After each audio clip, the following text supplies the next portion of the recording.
Sabah al-Khair, good morning dear listeners. You're listening to Radio 3CR on 855 AM and Palestine Remembered with Robert Martin, Nasser Mashni and Yusuf Ahmed al-Rimawi.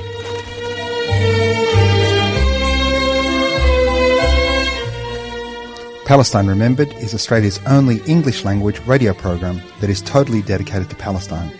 We'd like to welcome those listening on 855 and those that will join us on podcast at 3cr.org.au.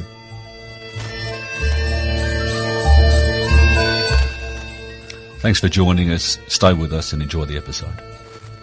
Bringing you the news and views and the untold side of the Palestinian struggle for freedom from a Palestinian perspective. Good morning, listeners, and welcome to another episode of Palestine Remembered. A special plug for last week's show with Dr. Salman Abu Sitta. Make sure you get along to wherever you get your podcasts and download Palestine Remembered from last week. Dr. Salman Abu Sitta, a truly exceptional episode and something you should listen to and share with your friends. So Dr. Salman Abu Sitta, go to wherever you get your podcasts from. You can go to the 3CR website and look at Palestine Remembered or any of the other podcast services. Just type in Palestine Remembered and you'll be able to download that episode. If you don't have anything on tonight, join me and my family and see Amr Zahar live in Melbourne tonight at the Athenaeum. Amr Zahar is a fantastic Palestinian comedian. He's performing live, all funds going to Olive Kids tonight at the Athenaeum in Collins Street starting 7 p.m. sharp. You can get tickets at ticketmaster.com.au. That's ticketmaster.com.au. We'll have some tickets for sale at the door as well. So there's a few tickets left. That's Amr Zahar tonight, the 4th of March, 7 p.m. at the Athenaeum in Collins Street in Melbourne. Join my family and I for what will be a fantastic night, starting at 7 p.m. sharp. This past week, Palestine experienced what can only be described as a pogrom. I don't like using Nazi imagery. It doesn't help our cause. It's inaccurate, it's not factual, and in fact diminishes what's happening to us in Palestine. It also hurts our Jewish allies. But this week, the only description for what happened in Huwara is a pogrom. A pogrom is a violent riot incited with the aim of massacring or expelling an ethnic or religious group.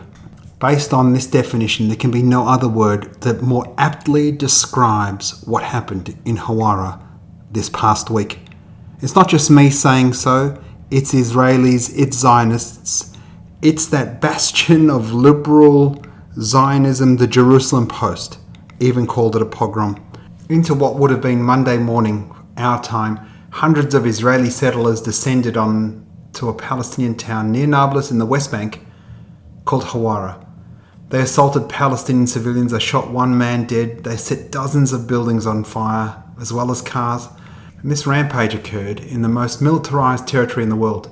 Yet as far as the Israeli army was concerned, nothing was happening. They stood by and watched as what could have turned into one of the most abhorrent massacres seen by Palestinians for many years. They just stood by and watched.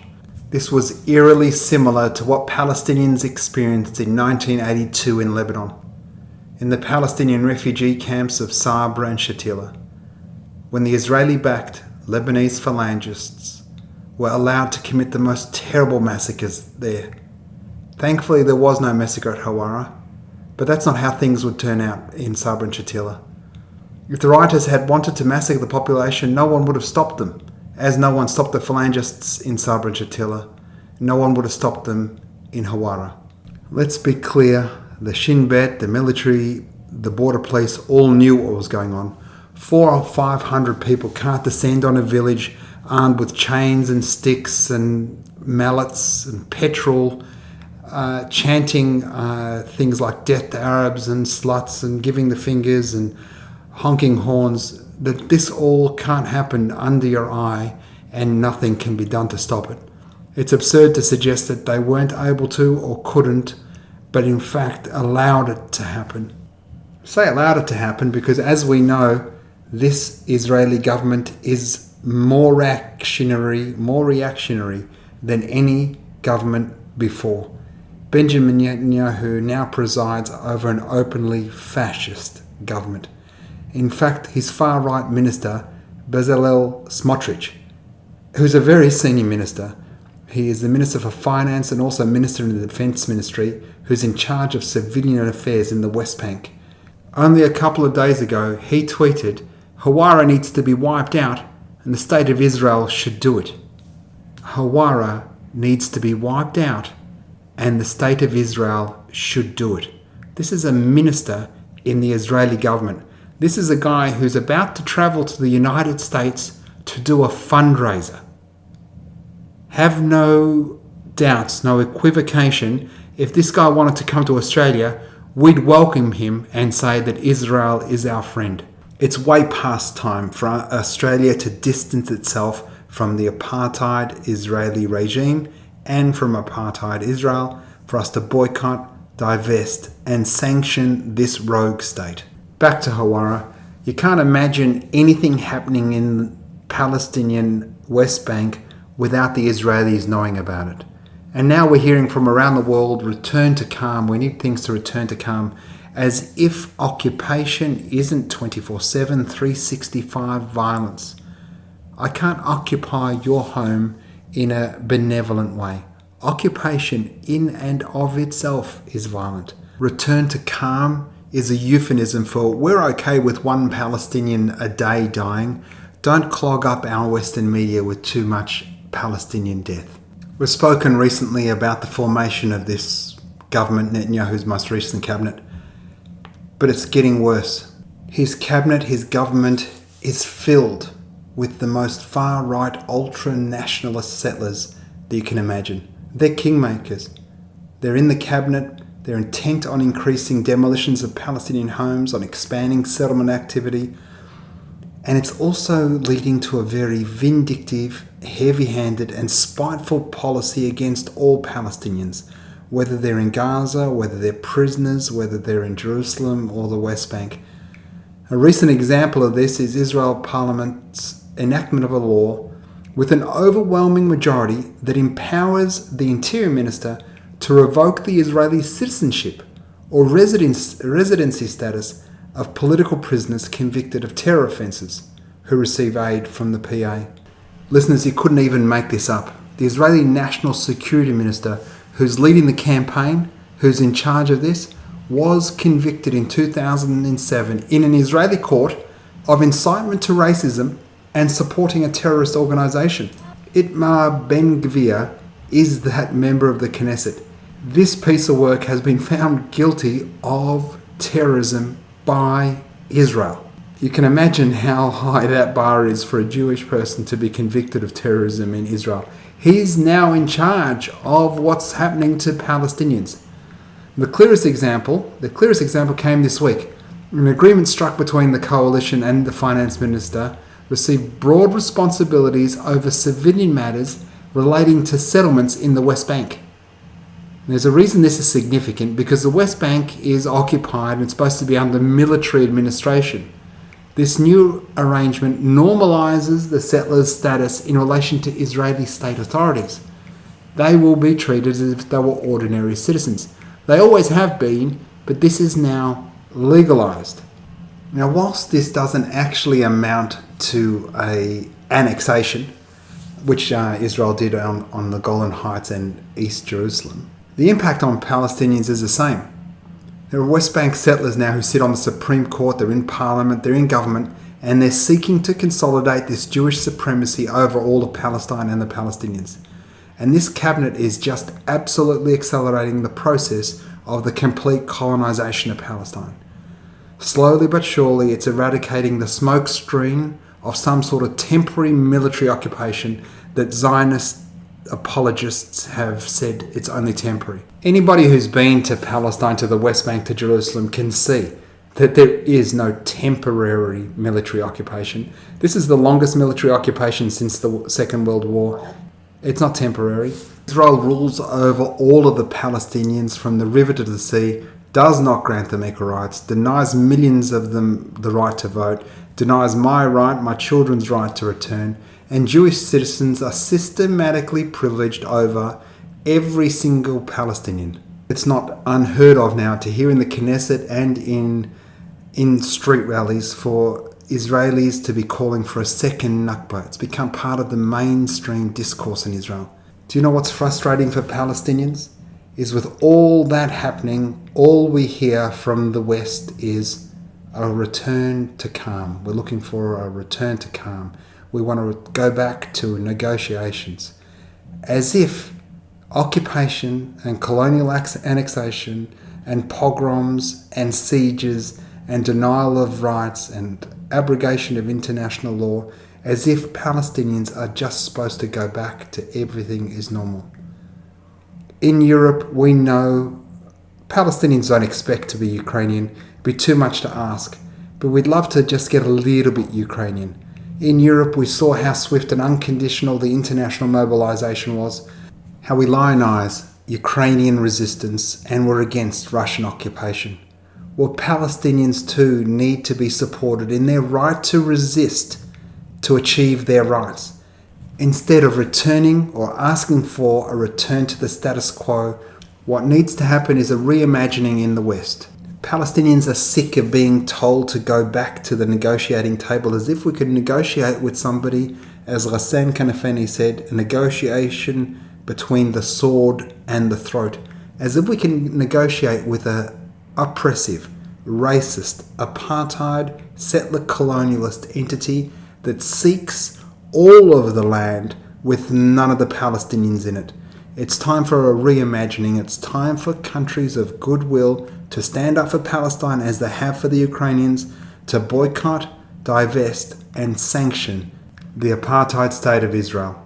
Next up, Fairuz, Ana la ansaki ya Palestine, Palestine I Won't Forget You by Fairuz, one of Dad's favourite songs. Stay tuned and we'll be back right after this song.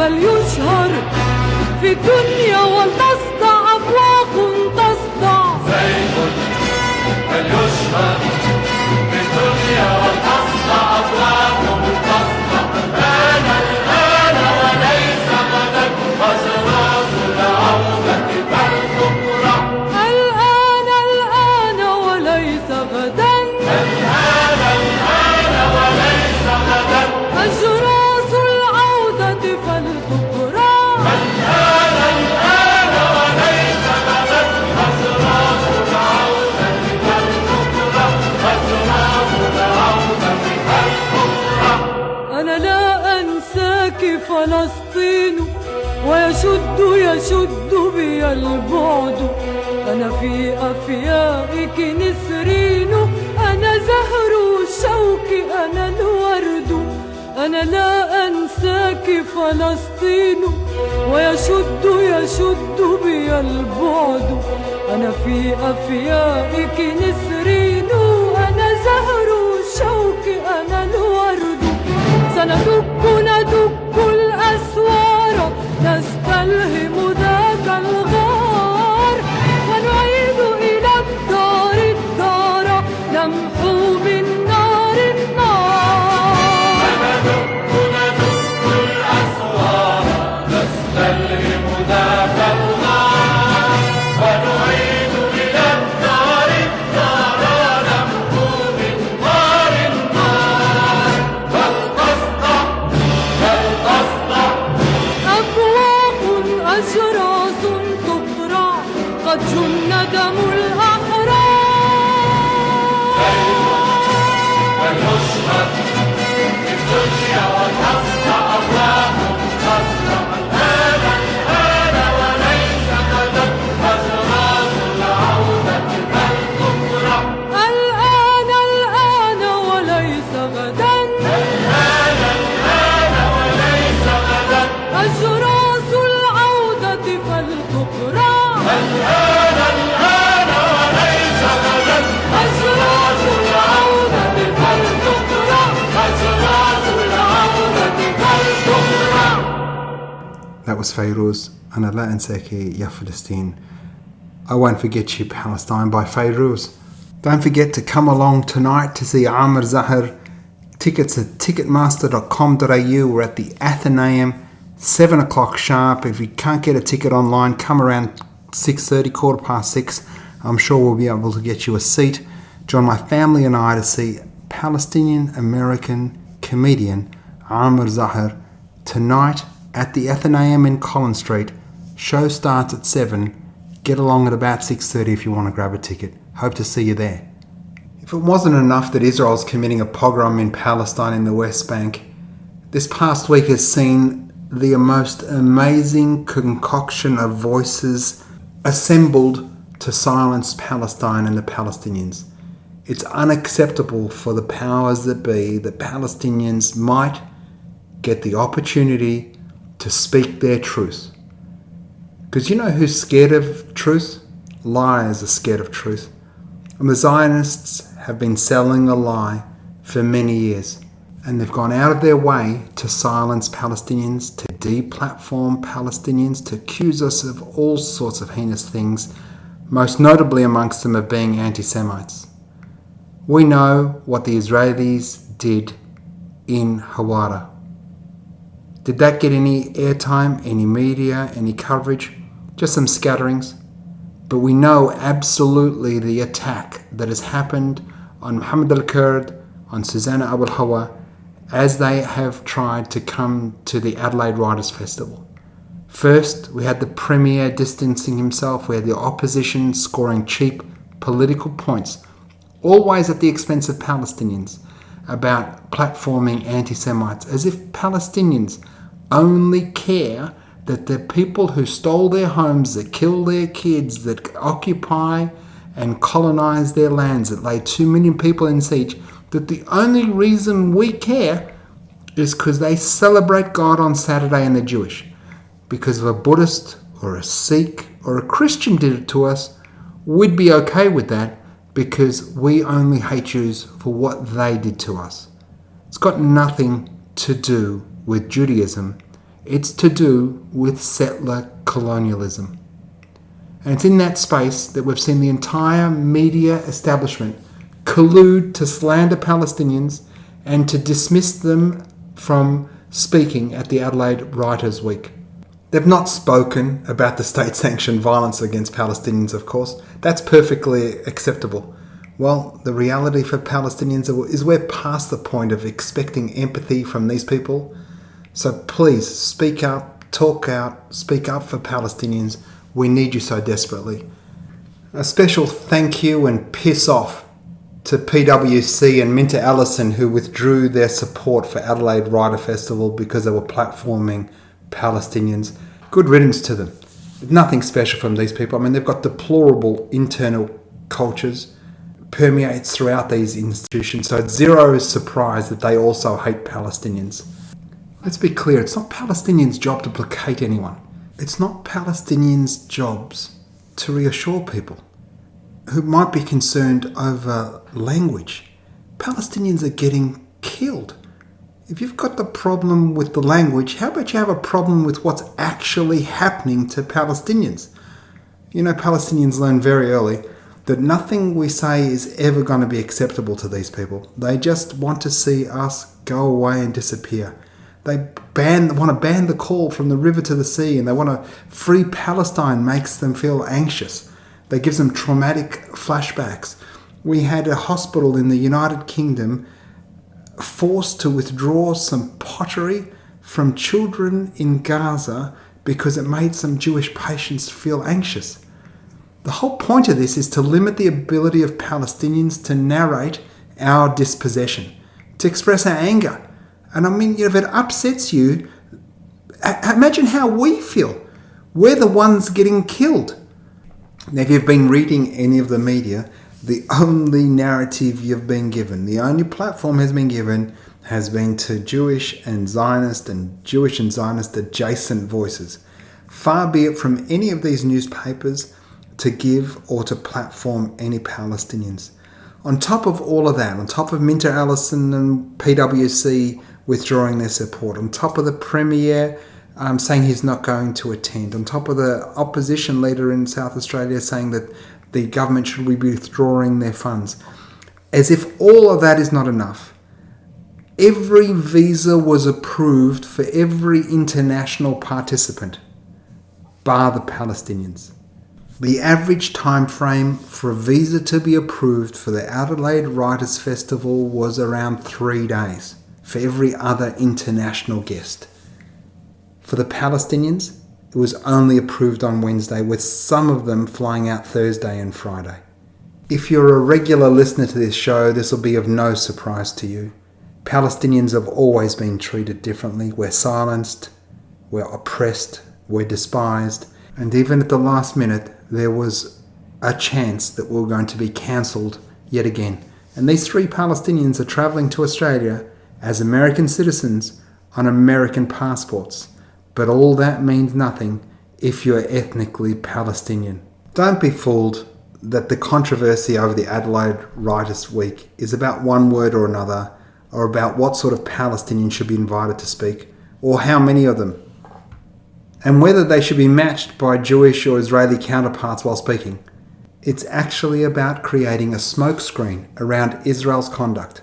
As the flames grow higher in the West Bank, fanned by politicians who we spoke about earlier on, who talk about ethnic cleansing and the need for another Nakba, if you're worried about our words, about policing our language, but not worried about the crimes, that says something about you and not about us. Stop silencing Palestinians. It's time to platform Palestinians. And you know what would be great? Pretend we're Ukrainian. Anyway, stay tuned for another song, Dammi Filistini. We'll be right back.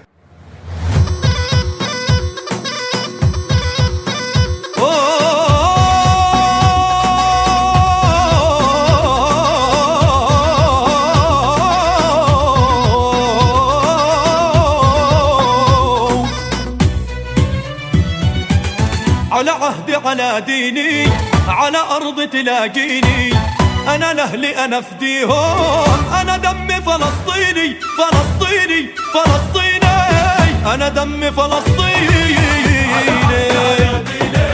على أرض تلاقيني أنا لأهلي أنا فديهم والله أنا دمي فلسطيني فلسطيني فلسطيني أنا دمي فلسطيني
was Muhammad Asaf, Arab Idol winner with Ana Dammi Falastini, My Blood is Palestinian, a national rallying call and anthem for Palestinians today.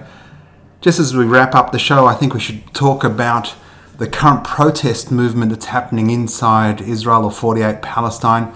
And it's a protest movement that's really got nothing to do with the Palestinians or occupation or apartheid. It's about preserving this notion of democracy, the democracy that's available for Jewish people. And it's not challenging settler colonialism, it's not challenging apartheid, it's not challenging Jewish supremacy over the Palestinians. And this protest movement has been spurred by Netanyahu's government and the Justice Minister in the Knesset moving to put sweeping reforms into Israel's judicial system, and the basis of which is to nullify the Supreme Court. As we know, the basis of this is Benjamin Netanyahu trying to stay out of jail.